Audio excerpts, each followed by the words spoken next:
출애굽기 23장 17절부터 19절 말씀, 지금 여기에서 감사하라 하는 말씀으로 함께 은혜를 나누겠습니다. 독일의 재무장관을 지낸 바덴이라는 분이 젊은 시절 어느 날 여관에서 하룻밤을 자게 되었습니다. 근데 마침 아침에 일어나 보니 도둑이 신발을 훔쳐가 버렸습니다. 너무나도 황당하여 하나님께 원망의 기도를 했습니다. 하나님, 세상에 나같이 가난한 사람의 신발을 훔쳐가게 놔두십니까?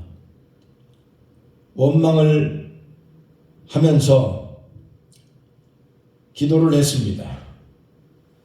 근데 여관 주인이 겨우 헌 신발 하나를 마련해 주었는데 그 신발을 신고 여관 주인과 함께 교회를 갔습니다.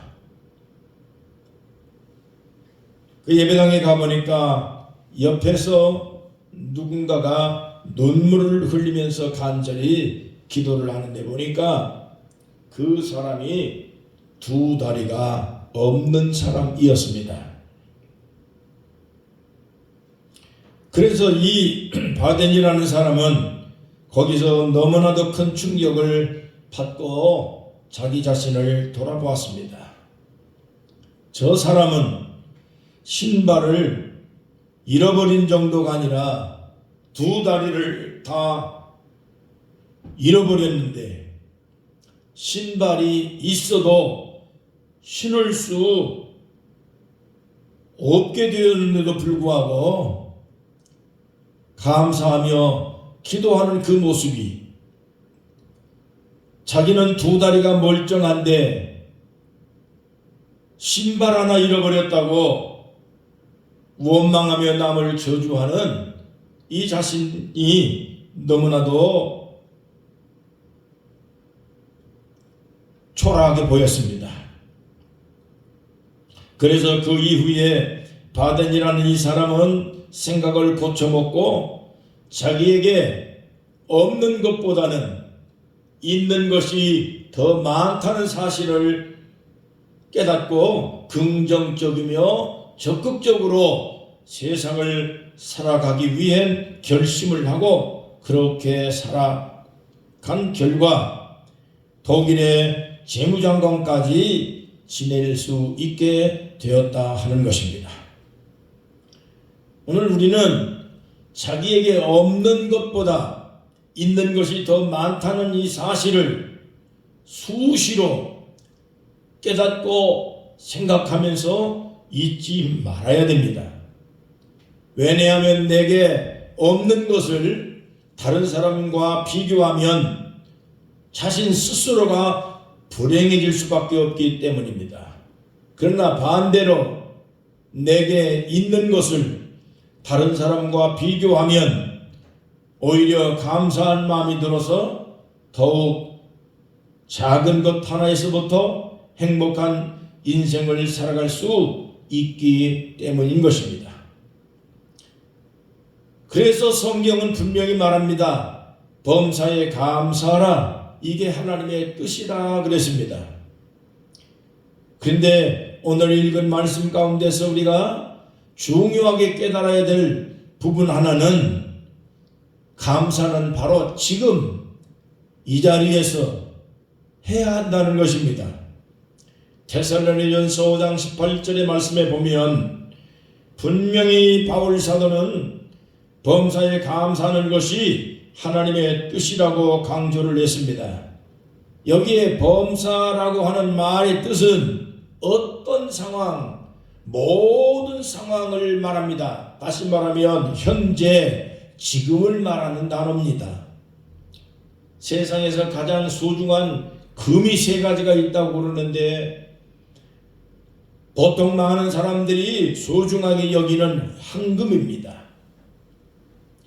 그리고 두 번째는 소금이라고 합니다. 그리고 지금이 대단히 소중하다고 하는 것입니다. 어떤 분이 이런 말을 했더니 자기는 황금도 좋고 소금도 좋고 지금도 좋지만 입금 받는 게 더 좋다, 그런 말을 합니다.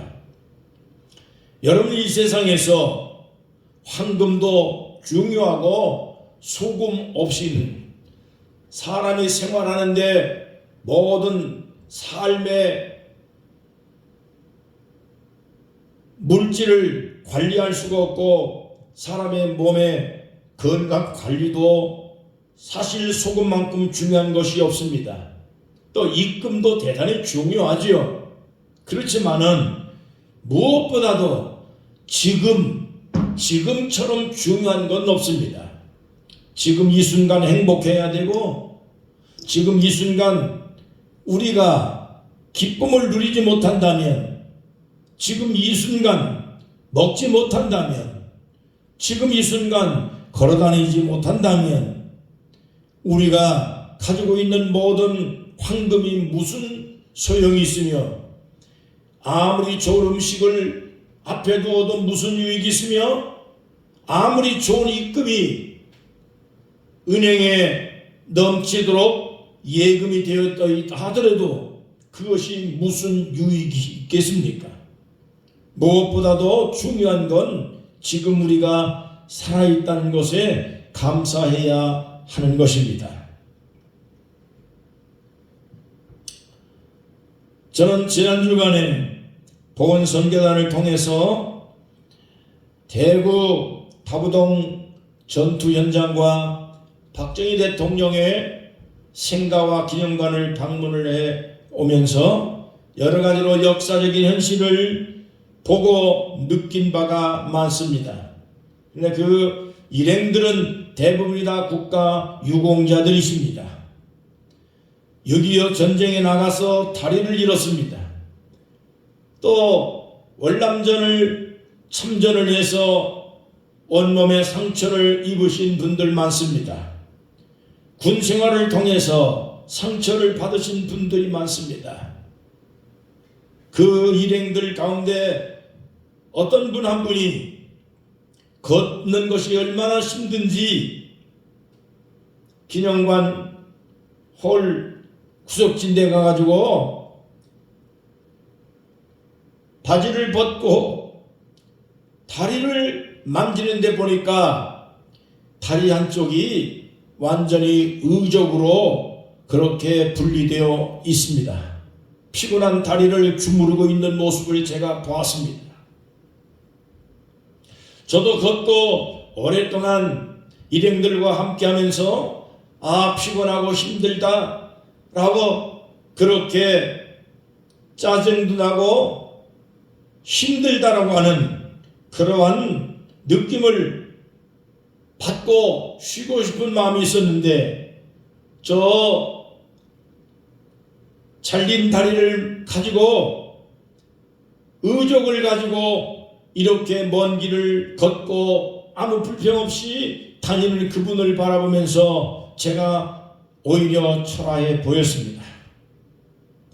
두 다리가 멀쩡하게 있는 이 사실에 대해서 감사해야 됩니다.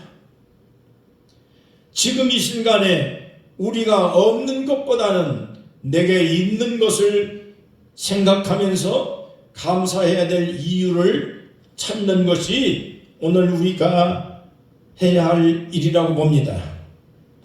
지난번 병원에 입원하고 있을 때 옆 침대에 계신 60대 정도의 분이 공무원을 은퇴하고 편하게 살아보려고 젊은 날 뼈 빠지게 일하고 참고 견디고 살아왔답니다.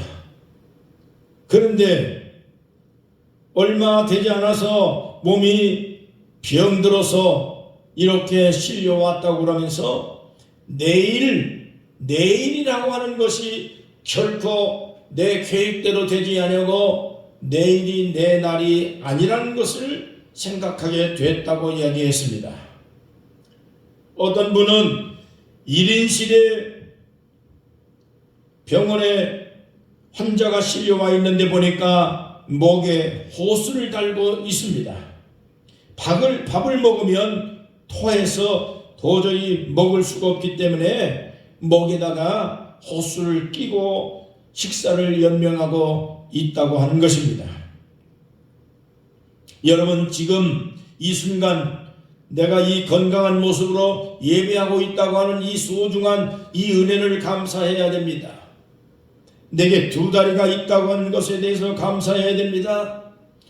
내게 지금 온 사지가 건강한 모습으로 하나님을 섬기며 활동하고 우리가 이렇게 생활하고 있다고 하는 것, 지금 이 순간을 감사하지 못한다면 내일은 결코 내 날이 아니기 때문에 무슨 일이 있을는지 알 수가 없습니다. 내일 뭘 하겠다, 3년 후, 10년 후 뭘 하겠다고 하는 꿈을 갖고 계획을 세우는 거, 그거 당연합니다. 그러나 오늘을 잘 살아가지 못하면 내일은 절대로 나의 계획대로 된다는 보장이 없기 때문입니다. 아이들이 학교에서 집안에 있는 가운을 적어오라고 하는 그러한 숙제가 있었던 것 같습니다. 아버지, 우리 집 가운이 무엇입니까? 라고 묻는 아이들에게 제가 곰곰하게 생각을 해봤습니다. 그래서 그 당시부터 제가 마음속에 지금 일을 내일로 미루지 말아라 하는 가운을 적어 보냈습니다. 지금도 변함이 없는 제 심중에, 그리고 우리 가정에 목표한 바가 하나 있다면 그는 분명히 지금 일을 내일로 미루지 말고 살자 하는 것입니다. 저는 논산훈련소에서 병원에 있을 때 환자가 실려왔는데 불쌍한 마음이 들어서 기도해 주려고 전도하려고 하는 마음이 들었습니다. 그런데 혼수 상태에 빠져 있는 그 사람이 내가 전도한들 무슨 말을 들을 수 있겠느냐고 생각을 하면서 저 사람이 정신이 들면 그때 찾아와서 전도해야 되겠다고 마음을 먹었습니다. 그 다음날 그 친구를 전도하기 위해서 병실에 찾아가 봤더니 글쎄 그날 밤에 그 친구가 세상을 떠났다는 이야기를 들었습니다. 저는 뒤통수 한 대를 얻어맞은 것처럼 정신이 멍했습니다. 한동안 내 마음에 안정이 되지 않았습니다. 사람의 일이라는 것은 이렇게도 한순간을 알 수가 없다고 하는 것을 절실히 저는 그때 깨달았습니다. 그 이후에 저는 누구를 만나도 듣든지 말든지 예수 믿으세요, 교회 나가세요 라고 하는 말이 입에 붙어 있습니다. 그분이 내 말을 듣고 교회를 나갔는지 안 나갔는지 확인할 길은 없지만 만나는 사람이 여자든 남자든 할머니든 할아버지든 젊은이든 알 것 없이 누구든지 그 순간이 지나기 전에 듣든지 아니 듣든지 전도하기를 힘쓸 수밖에 없고 예수 믿으라고 하는 이 말 한마디가 그 사람의 생명을 구할지 안 구할지 나는 알 수가 없습니다. 내가 오늘 해야 할 일을 했을 뿐인 것이죠. 전도는 절대 미루지 말아야 한다는 것이죠. 은혜를 갚는 건 빨리 할수록 좋고 복수 갚는 거는 미룰수록 좋다는 이야기가 있습니다. 지금 오늘 당장 하지 않으면 후회할 일들은 미루지 말고 실행에 옮기셔야 됩니다. 지금 오늘이 바로 누릴 수 있는 하나님의 축복의 날이기 때문입니다. 내일은 절대 내 날이 아닙니다. 그렇기 때문에 오늘 감사하고 오늘 행복하고 오늘 기쁘게 살고 오늘 즐겁게 살고 오늘 주신 하나님의 축복의 이 날을 하나님의 은혜로 감사하면서 살아가야 되는 것입니다. 둘째로, 감사는 멀리 가서 하는 거 아닙니다. 내일 하는 거 아닙니다. 다음에 하는 거 아닙니다. 내년에 무슨 여유가 생기면 하는 거 아닙니다. 감사는 바로 여기 이 자리에서 해야 하는 겁니다. 신명기 16장 15절 말씀에 보면 추수감사를 드릴 때 내 하나님 여호와께서 택하신 곳에서 너는 이래 동안 내 하나님 여호와 앞에서 절기를 지키라 그랬습니다. 내 하나님 여호와께서 택하신 곳에서 지켜라 그런 겁니다. 당시에 가나안 땅 곳곳마다 우상 제단들이 줄비했습니다. 우리나라에 산신당이 여러 곳에 있는 것처럼 미륵보살도 있고 성황당 같은 것들이 지천에 널려 있었습니다. 그런데 하나님의 백성들은 하나님만을 섬기도록 선택을 받았음에도 불구하고 주변에 있는 이러한 산신당이나 미륵보살이나 성황당 같은 것 우상 숭배에 이방 사람들 하는 것을 보고 그들이 본따라 했습니다. 때문에 하나님께서 하나님의 백성들이 주변에는 산신당이나 그러한 미신에 빠져있는 우상 숭배에 빠져있는 이러한 모습들을 그것을 금지하기 위해서 하나님은 하나님의 백성들이 예배할 수 있는 성전을 만들게 하셨습니다. 아무리 멀어도 하나님의 백성들은 반드시 성전까지 와서 예배를 드리라는 겁니다. 아무리 집이 멀어도 주변에 있는 우상숭배 제단에 절하지 말고 거기에 제물을 드리지 말고 하나님이 택하신 곳 제단에 와서 예물을 드리고 그리고 제사를 드리라는 겁니다. 신명기에 보면 하나님께서 택하신 곳에서라는 말씀이 연속으로 나오고 있습니다. 여러분 아마 주변에도 많은 제단들이 있을 것입니다. 그러나 이 성전은 여러분을 위해서 하나님이 택하여 세우신 성전이라고 하는 사실을 알아야 됩니다. 그렇기 때문에 우리는 아무리 힘들고 아무리 멀어도 이 성전에 와서 예물을 드리고 예배하는 것입니다. 제가 신학교를 졸업하고 부산에서 교회를 개척했습니다. 문방구하는 집사님이 남편의 구원을 위하여 날마다 울면서 교회 와서 기도했습니다. 그러나 남편은 고집이 보통이 아닙니다. 아무리 전도해도 교회를 나오지 않습니다. 어느 날 남편이 밤에 잠을 자다가 환상을 보았는지 천사가 나타나서 너는 이제 그만 살고 죽어야 한다고 얘기를 하더라는 겁니다. 그래서 너는 살 자격이 없으니 지옥으로 가야 한다 하고 지옥으로 끌고 가려고 하는데 자다가 말고 벌떡 일어나서 무릎을 꿇고 안 가겠다고 살려달라고 애원을 했습니다. 그러니까 천사가 하는 말이 그럼 이제라도 교회를 가거라 하고 이야기를 하더라는 겁니다. 그래서 이 사람이 새벽에 잠을 자다 말고 울면서 교회를 가는데 교회를 오다가 보니까 주변에 교회가 있더라는 겁니다. 그래서 주변에 있는 가까운 교회를 가려고 들어가려고 하다 보니까 천사가 들어가는 것을 막았습니다. 그러면서 하는 말이 이 교회는 내 교회가 아니다. 너는 너의 아내가 나가는 교회를 나가라. 그렇게 천사의 이야기를 들었습니다. 그래서 이 사람이 우리 교회를까지 찾아왔는데 새벽 한 2시쯤 되었습니다. 저의 사택이 교회 강단 뒤쪽에 칼을 막아서 쓰고 있었습니다. 그런데 새벽에 보니까 뭐가 텅텅거리면서 울고 땅바닥을 두드리면서 회개하고 소리를 지르고 기도하는 소리가 들려서 내다보니까 그 문방구하는 집사님의 남편이었습니다.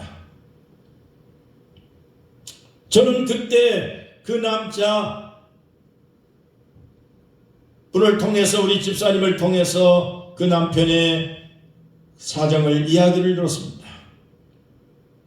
저는 그때 그거를 깨달았습니다. 아, 교회가 아무리 많아도 다 같은 교회가 아니다. 하나님이 나에게 정해놓은 교회가 따로 있다는 것을 분명히 알았습니다. 여러분, 같은 직장이라도 각자 맡은 부서가 있고 각자 정해진 교회가, 회사가 있습니다. 발령이 나면 좋으나 싫으나 그곳에서 최선을 다해야 됩니다. 교회도 마찬가지입니다. 교회도 하나님이 발령하신 곳이 있다는 것을 분명히 알아야 됩니다. 여러분, 아무리 교회가 많아도 교회는 내 마음대로 기분대로 정하는 거 아닙니다. 하나님이 분명히 영적으로 발령한 그러한 지정된 교회가 있기 때문에 하나님의 지정된 교회를 가서 우리가 하나님을 섬기고 예배해야 된다는 것입니다. 저는 지금 이 순간 이 자리를 하나님이 나에게 맡기신 영적인 직장으로 여기고 있습니다. 여기가 비록 아무도 없고 건물이 앞으로 어떻게 될지, 또 우리들의 앞길이 어떻게 될지 아무것도 모릅니다. 그러나 다만 오늘 이 시간 최선을 다할 뿐입니다. 과거는 과거일 뿐이고 내일은 보장할 수 없는 날이고 오늘 이 시간만 내 날이기 때문에, 그래서 나는 지금 이 시간 여기서 감사 예배를 드리는 것이 오늘 나의 사명입니다. 내 하나님 여호와께서 택하신 곳에서 너는 이래 동안 내 하나님 여호와 앞에서 절기를 지키라고 분명히 말씀했습니다. 내 하나님 여호와께서 택하신 곳, 바로 이것이 바로 이 자리가 하나님이 나에게 택해 주신 곳입니다. 여기서 감사해야 된다, 그 뜻입니다. 그 다음 세 번째 19절 말씀에 보면 내 토지에서 처음 거둔 열매에 가장 좋은 것을 가져다가 너의 하나님 여호와의 전에 드리라고 말씀했습니다. 잠언 3장 9절입니다. 처음 익은 열매로 하나님을 공경하면 내 창고에 경영하는 일이 잘 된다라고 말씀했습니다. 무엇이든지 첫 자식 귀한 겁니다. 첫 열매 귀한 겁니다. 처음 꽃, 처음 열매, 첫 소득, 거기에는 모든 정성이 담겨져 있고 모든 애정이 피와 땀과 눈물과 그 사랑과 그 모든 그러한 절실한 마음이 첫 열매에 담겨 있기 때문입니다. 하나님께서 첫 열매를 바치라 얘기하고 말씀하고 계신 것은 첫 자식에게 정성을 쏟고 첫 열매가 귀한 것처럼 그만큼 하나님을 귀하게 여겨라, 하나님께 정성을 다해서 섬기라고 하는 의미가 담겨 있습니다. 여러분, 하나님은 숫자나 부피나 양을 계산한 분이 아닙니다. 고린도전서 10장 5절에 보면 하나님은 숫자를 계산하지 않는다고 말씀하고 있습니다. 다윗이 인구조사를 하다가 하나님의 징계를 엄청 맞은 것을 기록하고 있습니다. 여러분, 그렇기 때문에 우리가 무엇을 해도, 하나를 해도 정성이 중요한 거지 부피나 양이나 숫자가 중요한 게 아니다 하는 것을 말씀을 드리는 겁니다. 어떤 사람도 선물을 할 때 부피 문제가 아닙니다. 그 선물 안에 정성이 들어있는가, 가치가 있는 건 이 부분에 대해서 여러분 값으로 계산하는 거 아닙니다. 숫자가 중요한 게 아니라 그 선물에 성의가 담겨 있는가 하는 것이 중요합니다. 히브리서 11장 4절에 보면 믿음으로 아벨은 가인보다 더 나은 제사를 하나님께 드림으로 의로운 자라 하는 증거를 얻었다 그랬습니다. 하나님이 그 예물에 대하여 증언하셨다. 그 다음 말이 대단히 중요합니다. 그가 죽었으나 그 믿음으로 지금도 말한다. 여러분, 정성이 이렇게 중요한 겁니다. 무엇을 할 때도 성의를 담아야 됩니다. 진심을 담아서 하는 것이 중요합니다.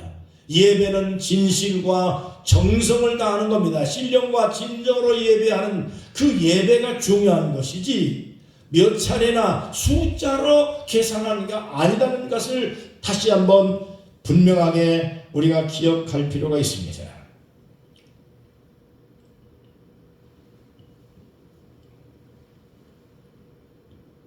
아주 오래전에 권사님 한 분이 손주들이 학교에서 병아리 한 마리를 사왔는데 그놈이 알을 낳았다고 그럽니다. 그것을 품에 안고 가지고 오셨습니다. 80이 넘은 할머니 권사님이십니다. 제가 그것을 받아들고 얼마나 감사한지 도저히 제가 먹을 수가 없었습니다. 여러분, 그 계란 하나가, 그 숫자가 별거 아니잖아요. 그러나 그 권사님이, 노인 권사님이 그 정성으로 가지고 오신 그 정성을, 그 진실한 그 마음을, 제가 권사님이 세상 이미 오래전에 떠나셨지만은 권사님이 한 그 행위에 대해서 저는 영원히 제가 잊질 못하는 거죠. 인간 결국 빈손으로 와서 빈손으로 갑니다. 이게 정답입니다. 여러분, 그렇기 때문에 매 순간 감사하며 사십시다. 물론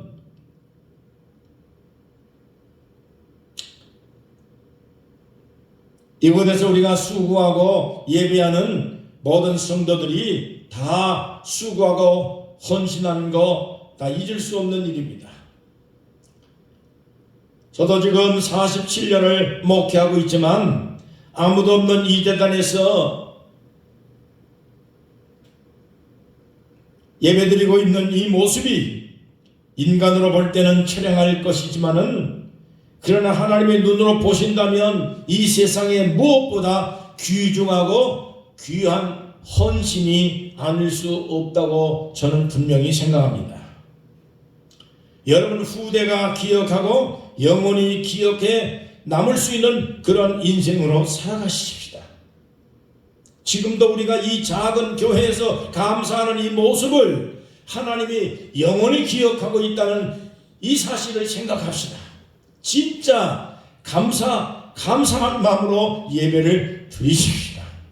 영원히 기억하실 하나님, 우리가 죽고 난 다음 하나님이 나 자신의 이 모습을 기억하고 계신다는 것을 생각하면 지금 하나님의 놀라운 축복을 내가 누리고 있다고 생각하지 않을 수 없습니다.